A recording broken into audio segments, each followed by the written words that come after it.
தமிழை தப்பு தப்பாகவும் ஆங்கிலத்தை சரளமாகவும் பேச தெரிஞ்சா உங்களுக்கு வேலை கன்ஃபார்ம். இது என் லைஃப்பில் ரியலாக நடந்த ஒரு இன்சிடெண்ட். இந்த மாதிரி நம்ம டெய்லியுமே ஒரு ஆங்கில வார்த்தைகள் இல்லாமல் அந்த நாளை கடக்க முடியுமானா கண்டிப்பாக கிடையவே கிடையாது. ஒரு வேர்டாவது நம்ம பேசுவோம். ஒரு வேர்டு என்ன, நம்ம பேசக்கூடிய 70% வார்த்தைகள் ஆங்கில வார்த்தைகளை தான் பயன்படுத்தி தமிழையே பேசிகிட்டு இருக்கோன்னா பாருங்கள். சாட்டு இந்த மாதிரி எல்லாமே ஆங்கிலத்தை பேஸ் பண்ணி தான் இருக்குது. அப்படி இருக்கும்போது தனித்தனியாக நம்மளால் இத்தனை வேர்ட்ஸ் தெரிஞ்சிருக்கும் போது ஏன் அதையெல்லாம் சேர்த்து நம்ம ஒரு சென்டென்ஸாக ப்ரெசென்ட் பண்ண முடியல? எந்த இடத்துல நம்ம அதை லேக் ஆகுறோம்? பேசுனா ஃப்ரெண்ட்ஸ் எல்லாம் கேலி பண்ணுவாங்கன்ற ஒரு பயமா, இல்லை நமக்கே பேசுகிறதுக்கு ஒரு பயமா, இன்செக்யூரிட்டியா? இந்த மாதிரி நிறைய விஷயங்கள் இருக்குது.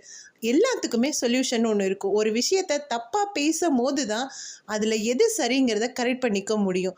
இந்த மாதிரி தகவல்கள் உங்களுக்கு வேணும் அப்படின்னா நம்ம சேனலை சப்ஸ்கிரைப் பண்ணிக்கோங்க. ஒரு ஹெல்த்தி கம்யூனிகேஷனாக நம்மளும் இங்கிலீஷ் பேசுகிறதுக்கு முயற்சி பண்ணுவோம்.